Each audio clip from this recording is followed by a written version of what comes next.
Hello नमस्कार प्यारे बच्चों, आप सभी लोगों का मोस्ट वेलकम है आपके अपने प्यारे से YouTube channel CK S online classes में। तो कैसे हो प्यारे बच्चों आप सभी लोग। उम्मीद करते हैं कि आप सभी लोग अच्छे होंगे और आप सभी लोग की तैयारी जो है बिल्कुल ही अच्छी तरीके से चल रही होगी। तो प्यारे बच्चों आज के इस क्लास में हम सभी लोग जो है पढ़ने वाले हैं क्लास 12 होम साइंस के प्यारे बच्चों 35 most important VVI objective question को, जो कि प्यारे बच्चों आपके बोर्ड परीक्षा के लिए काफ़ी इंपॉर्टेंट है।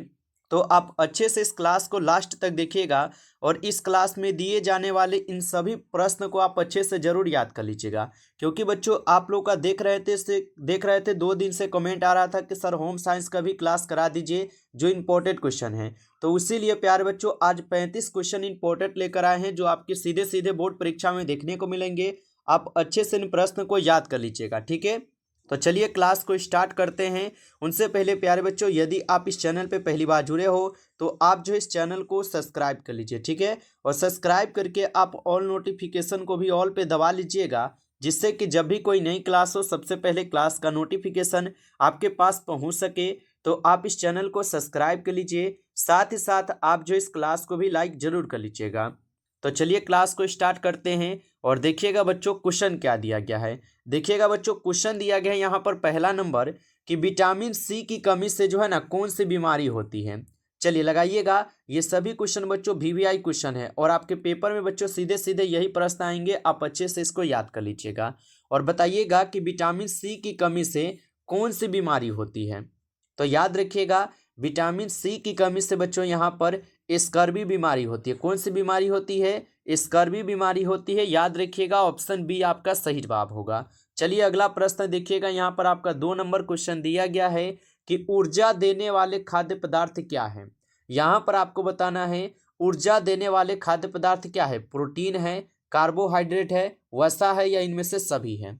तो आप बताओगे बच्चों ऊर्जा देने वाले खाद्य पदार्थ यहाँ पर कौन हो जाएंगे। तो याद रखना यहाँ पर आपका सही जवाब क्या हो जाएंगे, तो वर्षा हो जाएंगे, ठीक है। वर्षा होगा, ऑप्शन सी सही जवाब होगा। आगे देखिएगा यहाँ पर आपका प्रश्न है 3 नंबर और क्वेश्चन क्या है कि दूषित जल पीने से कौन सा रोग होता है। यानी कि बच्चों खराब पानी पीने से क्या होगा। तो याद रखिएगा दूषित जल पीने से जो है यहाँ पर बच्चों क्या होगा, तो पीलिया रोग होता है। कौन सा रोग होता है? पीलिया रोग होता है, आप याद रखना, ठीक है। आगे देखिए अगला प्रश्न यहाँ पर आता है आपका 4 नंबर क्वेश्चन। क्वेश्चन है कि निम्न में से कौन सी बीमारी दूषित भोज्य पदार्थ को खाने से होता है। बताइए कि निम्न में से कौन सी यहाँ पर बीमारी जो है दूषित भोजन यानी कि खराब खाना खाने से होता है।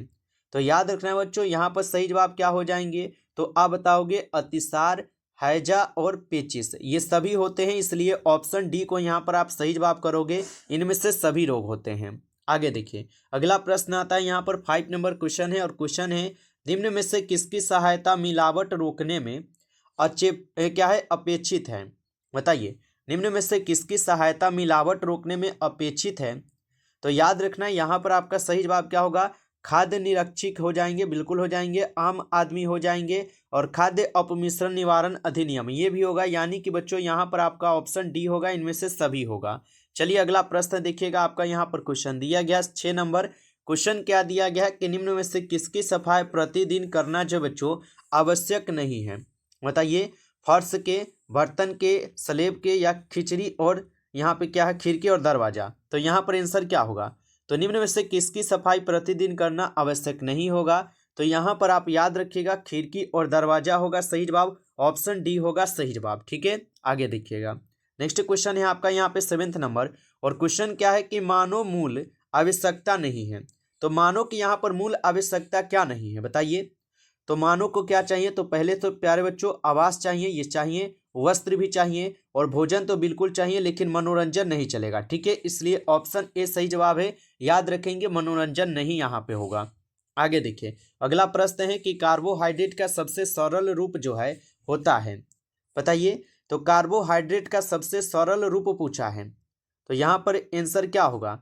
तो कार्बोहाइड्रेट का जो सबसे सरल रूप होता है बच्चों क्या होता है, आप बताओगे ग्लूकोज होता है। इनमें से सभी नहीं लगाइएगा, ऑप्शन बी होगा यहाँ पर ग्लूकोज सिर्फ होता है।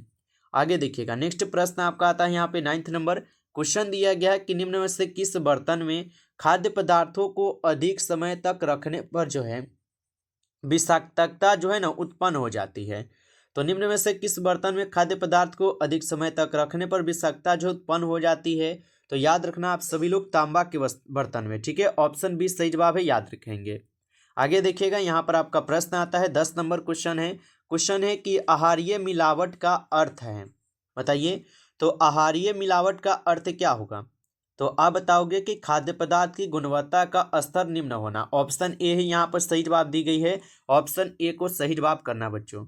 आगे देखिए, अगला प्रश्न है आपका, निम्न में से कौन खाद्य संरक्षण का यहाँ पर लाभ है? चलिए बताएंगे कि निम्न में से कौन बच्चों खाद्य संरक्षण का लाभ है। तो यहाँ पर खाद्य संरक्षण का लाभ कौन हो जाएंगे? तो खाद्यों का सड़ने से बचाव, ये बिल्कुल है। वर्ष भर खाद्य की उपलब्धता, ये भी है। और खाद्य का स्वाद बराबर, ये भी हो जाएगा। तो ऑप्शन डी होगा, इनमें से सभी होगा। आगे देखिएगा, यहाँ पर आपका प्रश्न है कि सूर्य की रोशनी से कौन सा विटामिन मिलता है। बिल्कुल ही इजी क्वेश्चन है, आप लोग बता दोगे इसका आंसर कि सूर्य के विटामिन से कौन सा, यहाँ सूर्य की रोशनी से कौन सा विटामिन मिलता है। तो विटामिन डी आपको पता ही है कि सूर्य की रोशनी से ही मिलता है। तो ऑप्शन यहाँ पर आप लोग का डी सही जवाब होगा, याद रखेंगे। चलिए आगे देखिएगा, यहाँ पर आपका प्रश्न आता है बच्चों, 30 नंबर है, 13 नंबर, कि बच्चे में विटामिन ए की कमी से कौन सा यहाँ पर रोग जो है ना होता है। तो बच्चे या बुजुर्ग कोई भी हो, यदि उनको विटामिन ए की कमी हो जाती है शरीर की मात्रा में, तो उनको कौन सा रोग हो जाएगा? रतौंधी रोग हो जाएगा, ठीक है। ऑप्शन ए यहाँ पर आप लोग का सही जवाब होता है, याद रखेंगे। आगे देखिएगा, प्रश्न आता है यहाँ पर कि निम्नलिखित में से किसमें विटामिन सी जो है बच्चों प्रचुर मात्रा में जो है ना पाया जाता है। विटामिन सी पूछा है, तो यहाँ पर आप लोग का क्या होगा? नींबू, बिल्कुल सही जवाब दी गई है। ऑप्शन ए में क्या होगा? सही जवाब है, क्योंकि नींबू में विटामिन सी की मात्रा जो ना प्रचुर मात्रा में देखने को मिलती है। आगे देखिए, अगला प्रश्न यहाँ पर आता है आप लोग का 15 नंबर क्वेश्चन है, निम्न में से कौन पौधों का खाने योग्य भाग है? बीज, पत्ते, फूल या इनमें से सभी? तो आप बताओगे पौधों के खाने योग्य भाग कौन सा है। तो यहाँ पर सही जवाब क्या होगा? तो इनमें से सभी हो जाएगा, इनमें से सभी होगा। ऑप्शन डी को यहाँ पे सही जवाब करेंगे। चलिए आगे देखिएगा, अगला प्रश्न क्या है आपका यहाँ पे 16 नंबर। और 16 नंबर क्वेश्चन क्या है बच्चों कि निम्न में से कौन यहाँ पे व्यक्तिगत स्वच्छता के अंतर्गत जो है ना आता है। चलिए बताइए, तो व्यक्तिगत स्वच्छता के अंतर्गत आता है कौन? तो हाथ धोना, ये सही है, बिल्कुल सही है। चलिए आगे देखिए, आगे है दांतों को ब्रश करना, ये भी सही है। और नाखून काटना, ये सभी क्या है? तो स्वच्छता के ही अंतर्गत आते हैं, इसलिए ऑप्शन क्या होगा यहाँ पर? डी होगा सही जवाब, इनमें से सभी होगा। आगे देखिए, अगला प्रश्न आता है यहाँ पर 17 नंबर क्वेश्चन है कि निम्न में से कौन घर पर खाद्य संरक्षण का सबसे आम तरीका है। तो निम्न में से कौन घर पर खाद्य संरक्षण का सबसे आम तरीका है? तो आप बताओगे डिम्बादी, सुखाना और हिमीकरण, ये सभी हो जाएगा, ठीक है, इनमें से सभी हो जाएगा। आगे देखिए, क्वेश्चन यहाँ पर आपका 18 नंबर क्वेश्चन है कि पानी के स्रोत और शौचालय के बीच की जो दूरी है बच्चों, ये क्या होनी चाहिए। तो पानी के स्रोत और शौचालय की जो बीच की दूरी होनी चाहिए, ये कम से कम प्यारे बच्चों कितनी होनी चाहिए? तो कम से कम 10 मीटर की दूरी होनी चाहिए, ठीक है। ऑप्शन डी सही जवाब है, 10 मीटर की होनी चाहिए। अगला प्रश्न आता है यहाँ पर आप लोग का कि त्याज्य यानी कि फेंकने योग्य, त्याज्य या फेंकने योग्य कचरे में होता है। तो फेंकने योग्य कचरे में क्या होता है? तो याद रखिएगा आप सभी लोग, ठोस, अर्ध तरल मिश्रण और तरल, ये सभी होता है। तो ऑप्शन डी होगा। आगे देखिएगा, यहाँ पर आपका प्रश्न है 20 नंबर, प्रश्न है कि आहार आयोजन किसकी बचत होती है। बताइएगा, आहार आयोजन जो है ना, ये किसकी बचत होती है बच्चों? आंसर लगाएंगे। तो आहार आयोजन ये किसकी बचत होती है? तो याद रखिएगा, समय, ईंधन और मेहनत, ये सभी को होती है। ऑप्शन डी सही जवाब है। आगे देखिएगा, यहाँ पर आपका प्रश्न आता है, और प्रश्न क्या है? और प्रश्न दिया गया कि किस मिलावटी सामान का भग्न आंखों द्वारा जो है ना पता लगाया जा सकता है। तो किस मिलावटी सामान का आप जो है ना यहाँ पे आंखों से भी पता लगा सकते हैं देखकर। तो यहाँ पर सही जवाब क्या होगा बच्चों? तो जल में बिल्कुल स्टार्च और वनस्पति घी, ये सभी, या पपीता, तो पपीता में हो सकता है, ठीक है, पपीता के बीच में होगा। ये सब में तो आप नहीं लगा सकते, लेकिन पपीता में लगा सकते हैं। ऑप्शन डी होगा। आगे देखिए, क्वेश्चन यहाँ पर आता है कि 1 ग्राम वसा में कितनी कैलोरी होती है। बताइए, तो 1 ग्राम वसा में बच्चों जो कितनी कैलोरी होती है? याद रखना आप सभी लोग, इसमें कितनी कैलोरी होती है? तो 9 कैलोरी, ठीक है, याद रखिएगा। ऑप्शन डी है, 9 कैलोरी होती है। आगे देखिए, अगला यहाँ पर प्रश्न है कि खाद्य अपमिश्रण निवारण अधिनियम जो है ना कब लागू हुआ था। चलिए और बताएंगे कि खाद्य अपमिश्रण निवारण अधिनियम कब लागू हुआ था। तो याद रखिएगा ये आपके बच्चों लागू होते हैं आपके 1955 में। कब होता है? 1955 में होता है, याद रखिएगा, जो कि ऑप्शन ए सही जवाब है। आगे देखिएगा, यहाँ पर आपका प्रश्न है कि निम्न में से कौन विषाक्त भोजन का बच्चों यहाँ पर लक्षण है?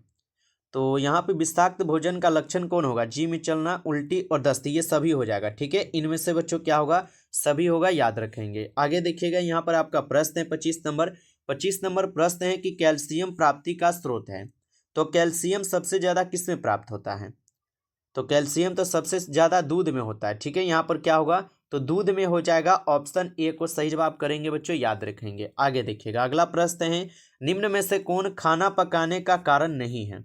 बताइए, निम्न में से कौन खाना पकाने का यहाँ पे कारण नहीं है? तो आपका सही जवाब क्या होगा? तो याद रख लीजिएगा, आपका सही जवाब हो जाएंगे बच्चों यहाँ पर क्या? तो याद रखिएगा, भोजन की मात्रता को बढ़ाना। ऑप्शन सी सही जवाब होगा। आगे देखेंगे, यहाँ पर आपका प्रश्न आता है और प्रश्न क्या है? निम्न में से कौन प्रोटीन का सबसे समृद्ध स्रोत है? तो प्रोटीन का सबसे समृद्ध स्रोत कौन सा है? आंसर लगाएंगे। तो प्रोटीन सबसे ज्यादा यहाँ पर किस में मिलेंगे? तो सोयाबीन को लगाएंगे, बिल्कुल ऑप्शन डी है। ऑप्शन डी को सही जवाब कीजिएगा, सोयाबीन को। अगला प्रश्न देखिएगा, क्वेश्चन है कि निम्न में से कौन खाद्य पदार्थों में मिलावट का बच्चों यहाँ पे पता लगाने की विधि है? तो निम्न में से कौन यहाँ पे खाद्य पदार्थों में मिलावट का पता लगाने की विधि है?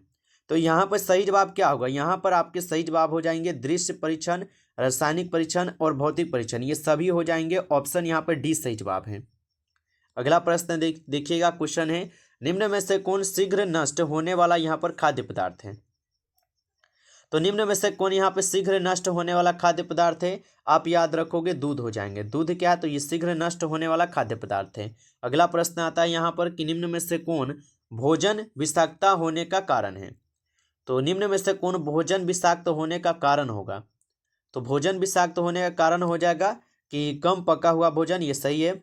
संक्रमित रसोई, ये भी सही है। और पके हुए भोजन को लंबी अवधि तक रखना, ये भी सही है। तो यानी कि यहाँ पर क्या होगा? डी होगा, इनमें से सभी होगा। आगे देखेंगे, यहाँ पर प्रश्न क्या है? प्रश्न है बच्चों कि गर्भ अवस्था के दौरान रक्त में किस तत्व की जो है ना कमी हो जाती है? तो गर्भ अवस्था के दौरान बच्चों रक्त में किस तत्व की कमी होती है? थायमीन, कैल्शियम, कार्बोहाइड्रेट या कैलोरी का होगा? तो याद रखेंगे, इस समय होते हैं बच्चों किसका? तो कैल्शियम का यहाँ पे कमी होता है। ठीक है, कैल्शियम की कमी होती है। ऑप्शन बी यहाँ पे सही जवाब है, याद रखिएगा। और कैल्शियम किस में पढ़े हैं कि सबसे ज्यादा होता है? तो आप बताओगे कि सर जी दूध में पढ़े हैं, इसलिए अच्छे से इसको याद रखेंगे। ठीक है, पूछा जाएगा। अगला प्रश्न देखिएगा, क्वेश्चन है कि एक व्यक्ति की दैनिक कैलोरी आवश्यकताएं किस पर निर्भर नहीं करती है? बताइए, वजन पर, गतिविधि स्तर पर, आयु पर या आर्थिक स्थिति पर? तो एक व्यक्ति की जो दैनिक कैलोरी आवश्यकताएं होती है किस पर निर्भर नहीं करती है? तो आप याद रखना बच्चों, ये आपके आर्थिक स्थिति पर नहीं करती है। ऑप्शन डी सही जवाब है, आर्थिक स्थिति। अगला प्रश्न देखिएगा, यहाँ पर प्रश्न है, निम्न में से कौन यहाँ पे खाद्य संरक्षण की भौतिक विधि है? लगाइए आंसर। और बच्चों, आप लोगों को यदि आपको किसी भी प्रकार के नोट्स चाहिए, चाहे आप कोई भी सब्जेक्ट के नोट्स लेना चाहते हो, तो आप इस नंबर पे एसएमएस करके ले सकते हो। ठीक है, इस नंबर पे आप एसएमएस कर लीजिएगा और बोलिएगा कि सर हमें नोट्स चाहिए। ठीक है, इस तरीके से आप जो है व्हाट्सएप पर एसएमएस करके बोल सकते हो कि सर हमें नोट्स चाहिए। तो प्यारे बच्चों, आपको रिप्लाई मिलेंगे, आपसे विषय पूछे जाएंगे, आप अपना विषय बताइएगा और आपको जो है थोड़ा सा पेमेंट भी लगेंगे, आपको उसको पे करके आप ले सकते हो। ठीक है, तो अगर आपको लेना हो तो आप इस नंबर पे एसएमएस कर सकते हो। और इसमें क्या क्या रहेंगे तो आप याद रखेंगे, इसमें पहले आपको सब्जेक्टिव क्वेश्चन रहेंगे। ठीक है, जो गेसिंग किया गया इंपॉर्टेंट क्वेश्चन है सब्जेक्टिव, और प्लस में इसमें आपको जो है ना ऑब्जेक्टिव क्वेश्चन भी दिए जाएंगे। दोनों चीज़ रहेंगे, जिससे कि आपको नोट्स से जो है ना पूरी रिविजन और तैयारी हो जाएगा।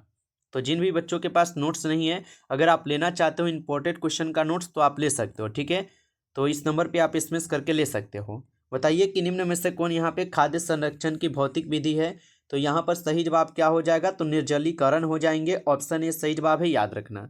चलिए आगे देखेंगे, यहाँ पर प्रश्न आता है आपका 34 नंबर क्वेश्चन है कि परिवार के लिए आहार आयोजन आधार पर बननी चाहिए, दैनिक, साप्ताहिक, मासिक या कभी कभी?